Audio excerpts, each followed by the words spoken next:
Welcome, friends, to this guided meditation on the ultimate perspective. What do I mean by the ultimate perspective? When we zoom out, this is an idea that shows up a lot in our culture. When we zoom out, we're able to see more.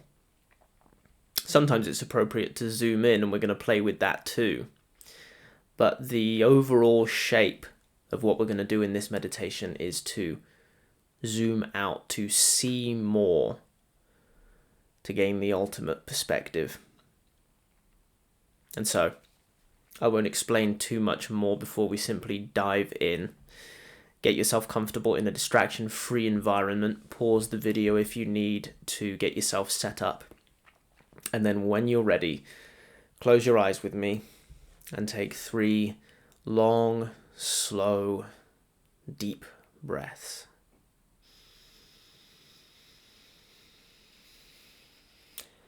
All the way up. See if you can get those shoulders moving. Don't do that as a deliberate movement. See if you can have the lungs expand to such a degree that the shoulders move.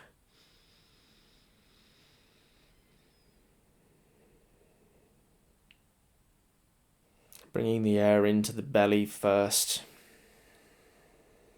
and then allowing it to expand upward into the chest. Breathing as deeply as you can, relaxing then on the way out.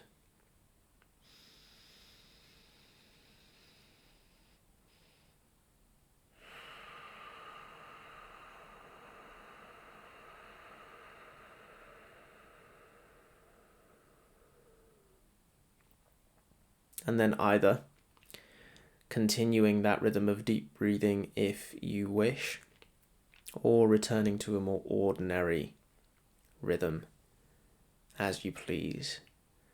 Either way, we're going to begin by paying attention to the sensations of the breath.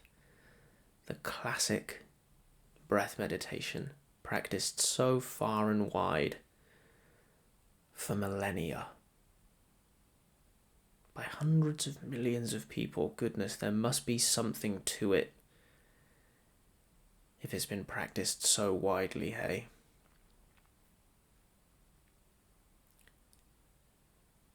So as you listen to my voice,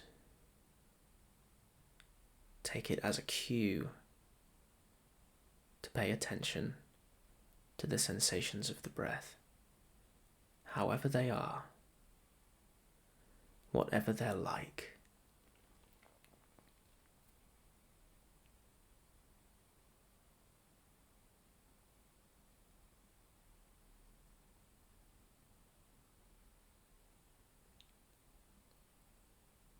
And importantly, when distraction arises, when you find yourself paying attention to something else, be that another bodily sensation, a sight, a sound, a memory, a thought,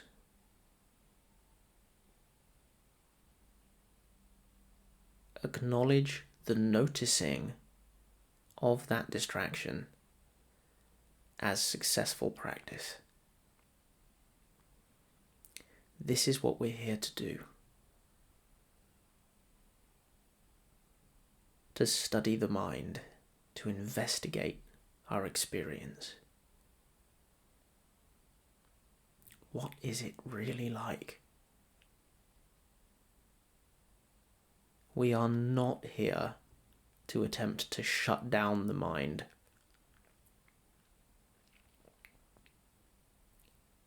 The mind is a function of nature. There is nothing wrong with it. There is nothing wrong with your mind, nor any of its contents, and there never has been. You may wish for a more quiet mind, and that's fine too. But no one who has ever tried to quiet the mind directly has ever achieved it for very long. It is the nature of the mind to think. What we can do, and what we're here to explore today, is the possibility of indirectly quieting the mind by accepting it and its movements and its contents just as they are. I know this may seem counterintuitive. In our culture, we've been trained to try for everything good that we've ever gotten. This is something else.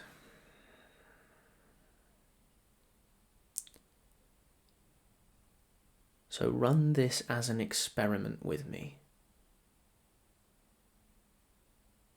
Experiment with this indirect way of doing things, and we'll see where we end up. So, once again, bringing the attention to the breath.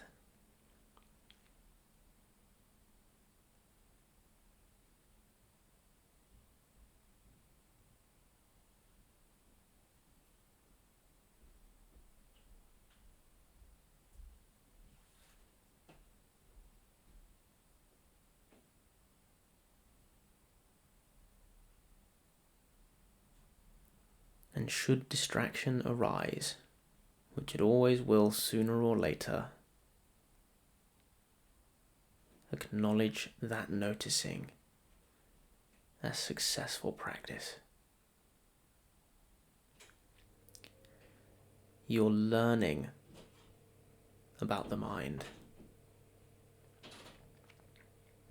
This is worthwhile. This is beneficial, not just for you, but for others too. Back once again to the breath.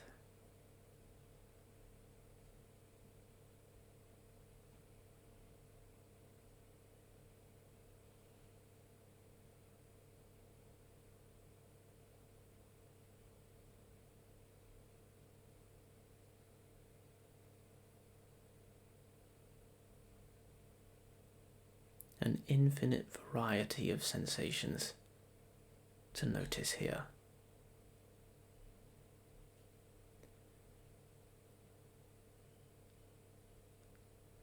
Now, if you're pausing a diet of junk food and doom scrolling social media to do this meditation, the breath may not seem very interesting to you.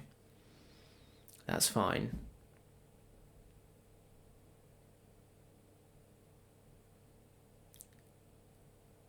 Perhaps we'll talk about gratification another time. But whenever you do come to meditate, just do the best you can with what you have. If indeed the breath seems boring, look at the experience of boredom. Acknowledge that as successful practice. And then bring your attention back to the breath.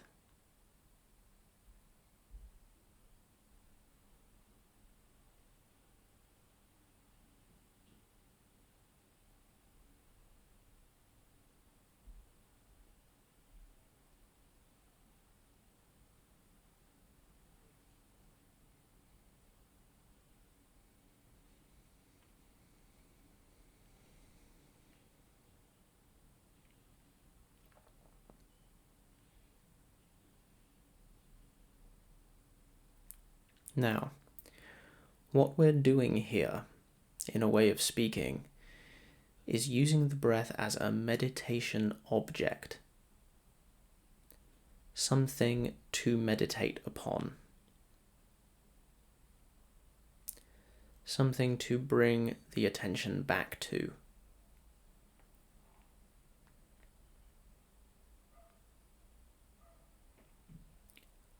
You can practice for years with the breath as a meditation object, and believe it or not, you can learn a lot throughout that time about how the mind works. Today we're going to do something else. We're going to cycle through some different meditation objects. And we're going to see what that's like. So the next meditation object I'd like you to take is your whole body.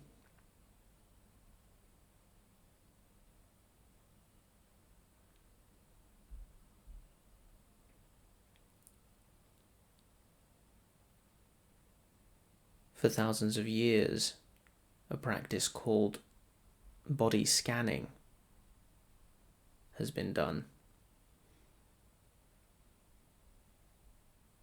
This helps to bring the attention to the body.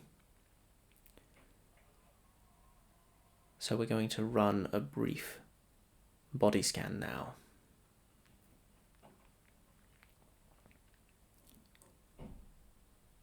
First of all, pay attention to the sensations of your toes.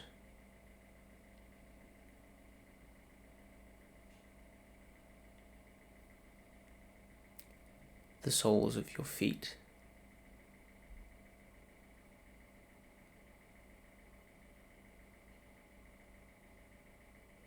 The tops of your feet.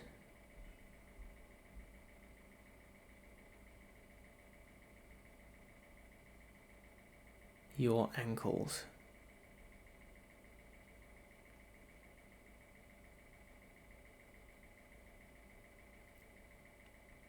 Shins.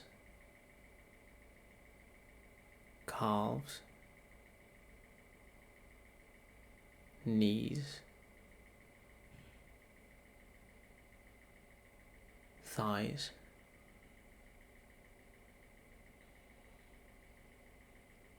Pelvis.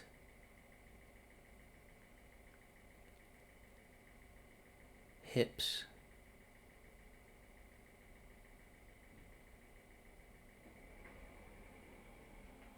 Abdomen.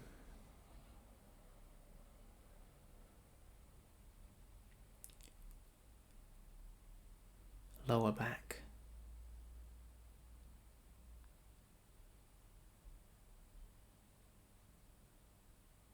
Your chest. And upper back.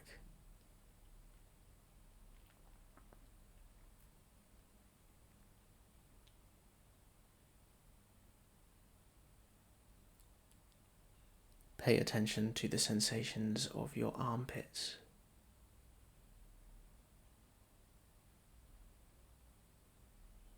Your shoulders.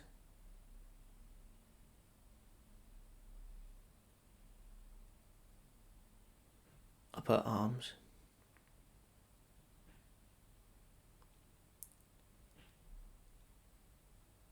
Elbows.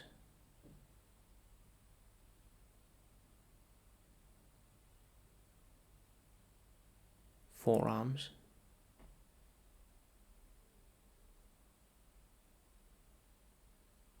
Wrists.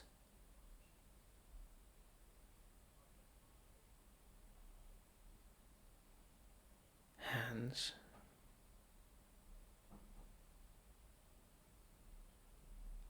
Fingers. And thumbs.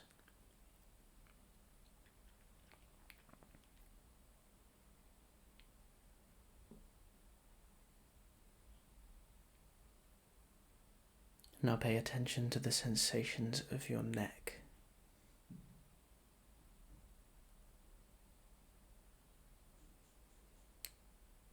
Your throat.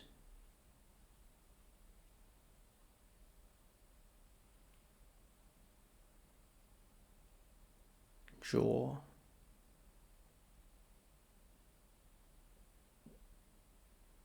Chin.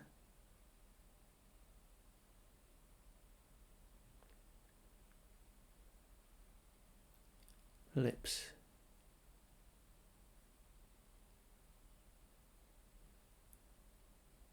inside of the mouth,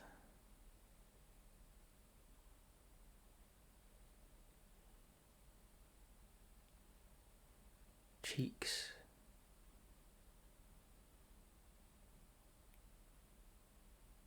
nose,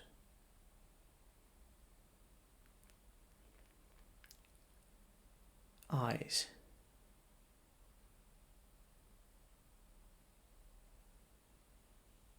ears,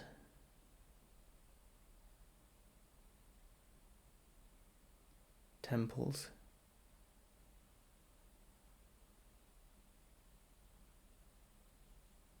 eyebrows,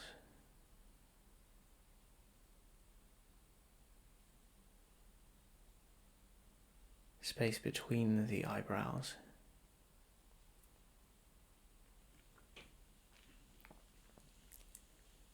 your forehead,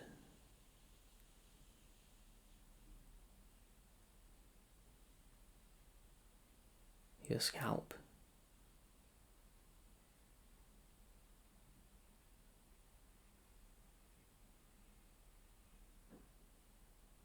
and the crown of your head.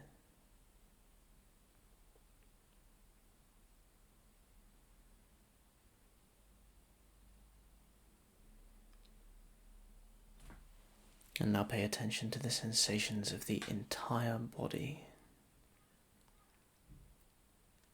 all at once.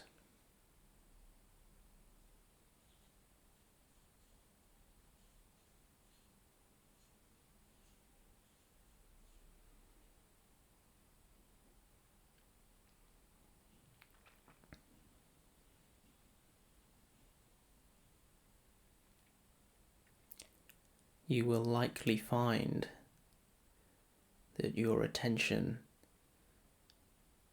in a way of speaking, bounces between different parts of the body. Just watch this happening. And in the same way as you brought your attention back to the sensations of your breathing, bring your attention back to the whole body.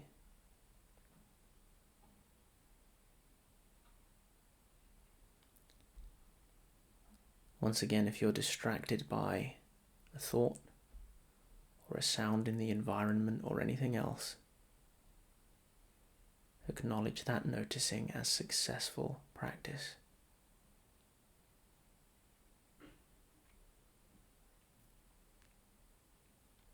And then come back to the sensations of the whole body.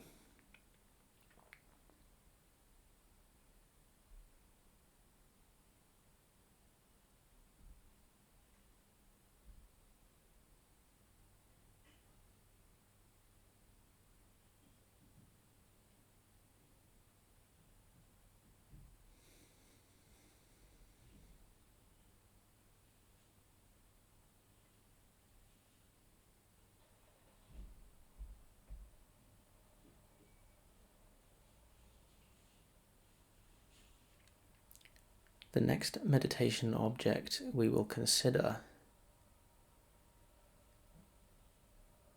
is the feelings or emotions.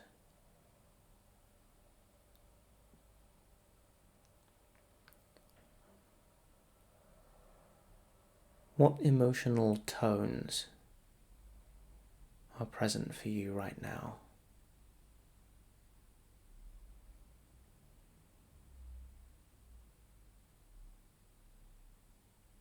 Are they strong or weak?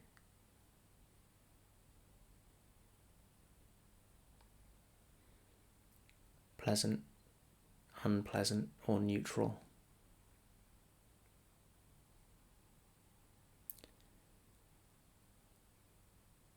Do they have a location in the body? Or do they appear more like mental tones?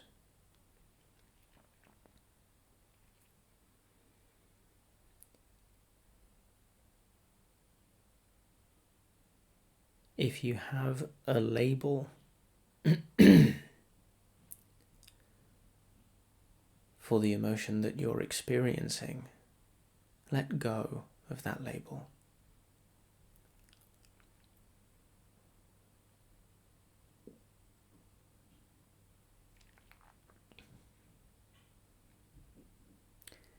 If you have, like most people do, an underlying tone of anxiety, for example, this is just sensation.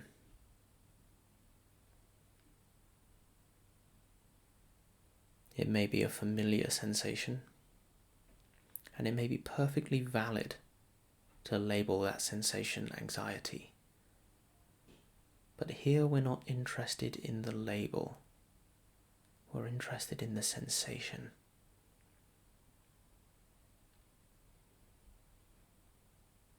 Can you, in a way of speaking, look right at it?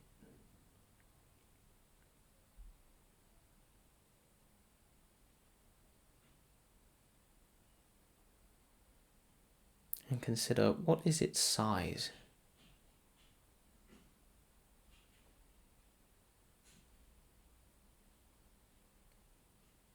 Where is its center?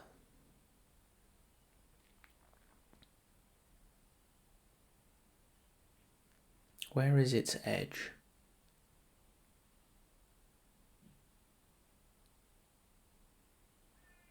Does it have a location?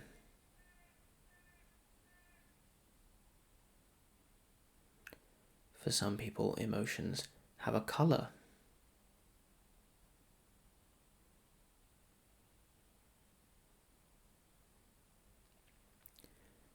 Does it stay the same? Or does it change?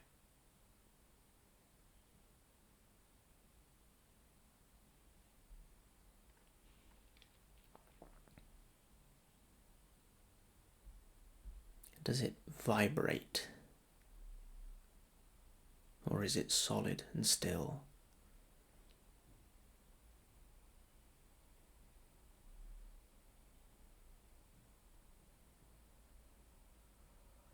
Does it move around?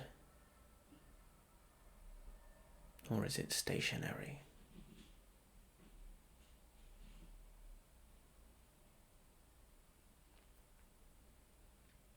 This is how we use feelings as a meditation object. And in doing so, we tend to see that they're not as we assumed them to be. We tend to see that they're not so solid, and thus not so scary, not so difficult to handle. Indeed, you may have experienced various emotions coming and going as we investigated them together.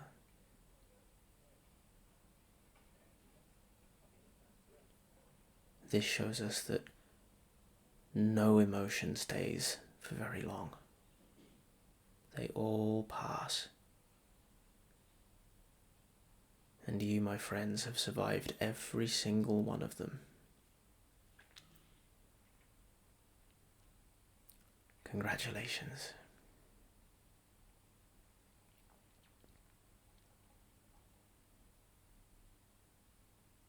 Now, our next meditation object is thought.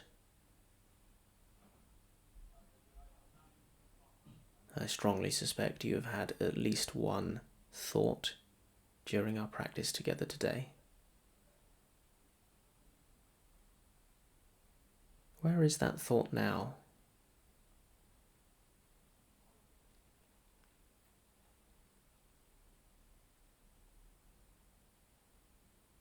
Was it a verbal thought?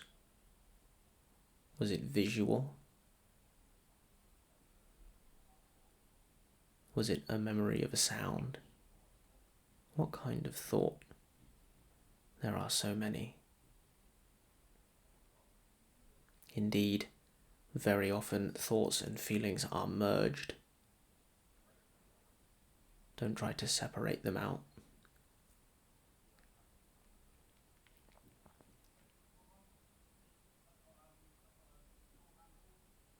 Just consider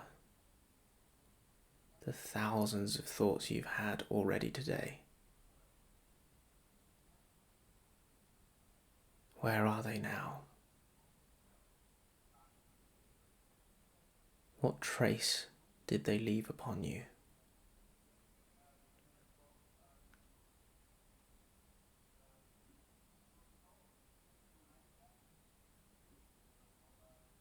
Did they feel like your master?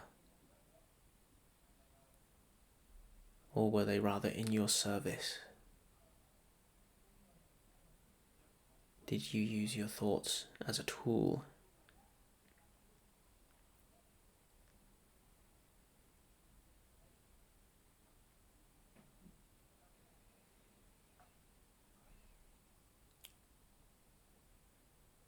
From where does a thought come? And where does it go?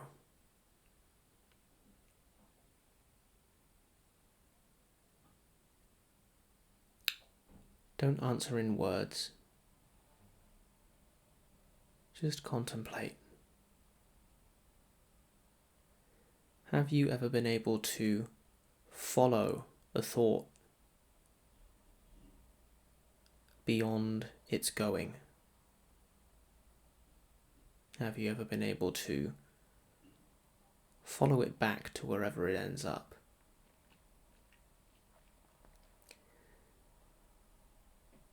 You may well find in attempting to do so that you simply think the same thought again. Where did that one come from?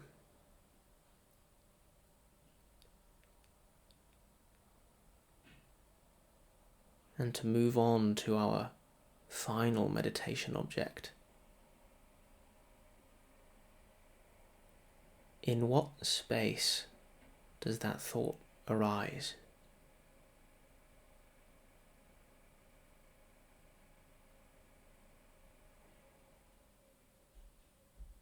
In what space do your feelings arise? In what space do they exist?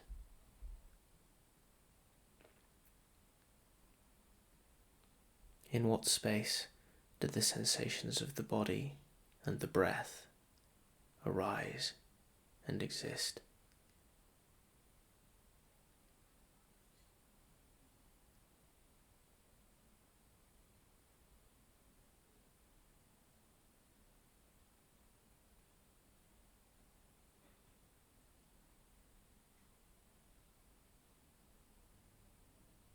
What is the nature of that space in which all of this happens?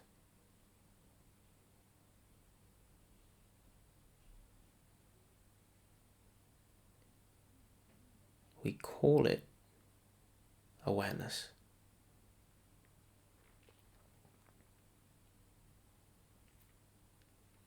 But it isn't an it. It's not a thing. It has no characteristics. It cannot be quantified. It has no size, no edge nor center.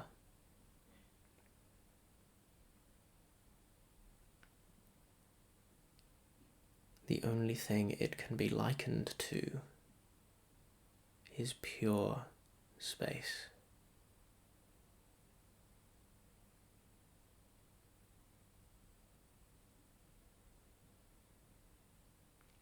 In this pure space, everything you have ever experienced has come and gone, including your body, your feelings, and all kinds of thought.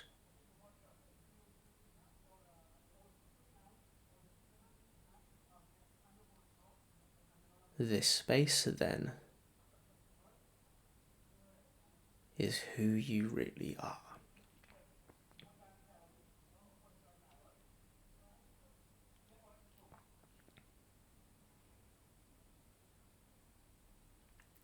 Even every experience, every sensation, every quality and characteristic that you've ever brought together to call you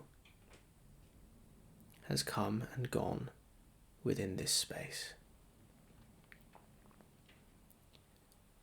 This space is your true nature. It is the only home you've ever known.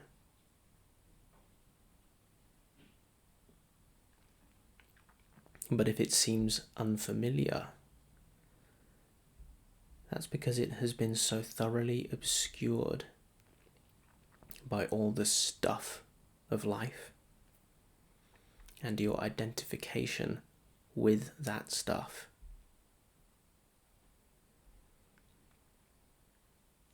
You have the experience of a body, you take yourself to be that body.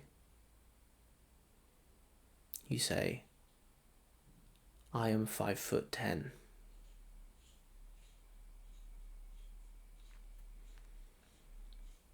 You have a feeling, you identify with that feeling. You say, I am anxious.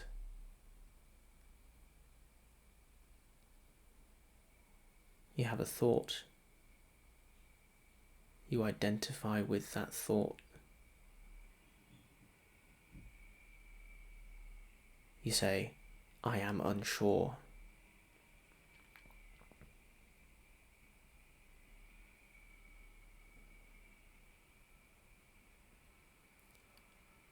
But it's more accurate to say,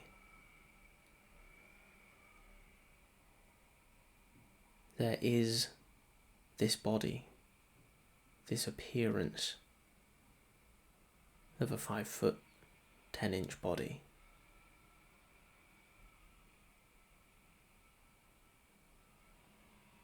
Sometimes I experience being 5'10", other times I don't.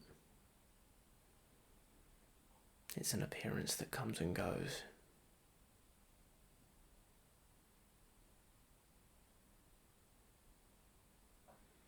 Instead of saying, I am anxious,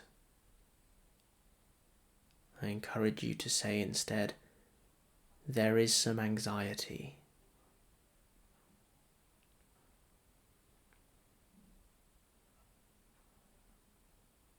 And instead of saying, I am unsure, I encourage you to say, there is some uncertainty. You do not have to identify with these appearances, even though they are vivid and undeniable.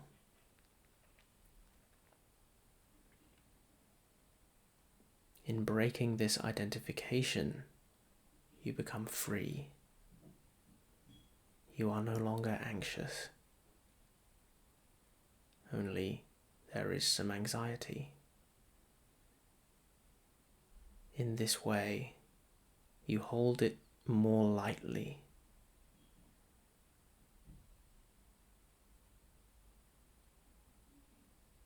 And when you hold it lightly, it's easier to let go of.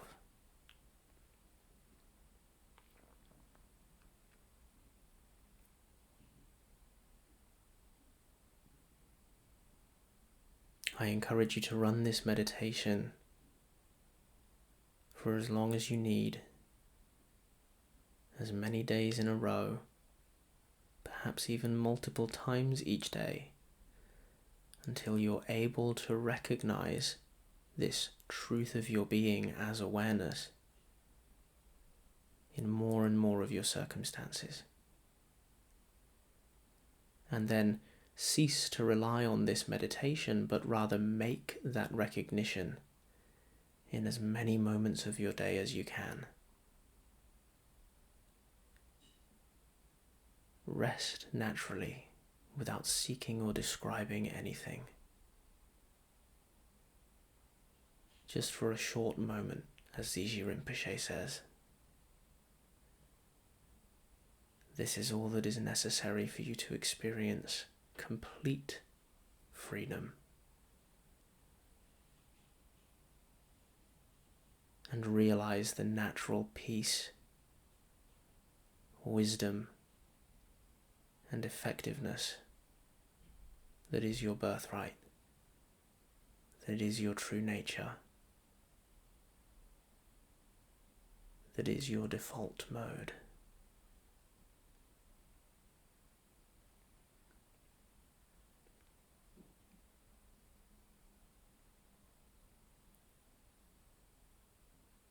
Thank you for joining me in this meditation. It is not only beneficial for you, but for everyone.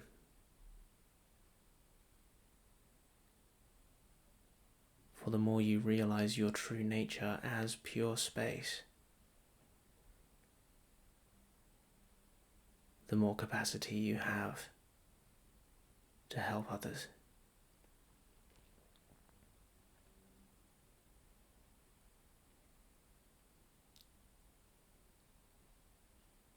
Until next time, friends.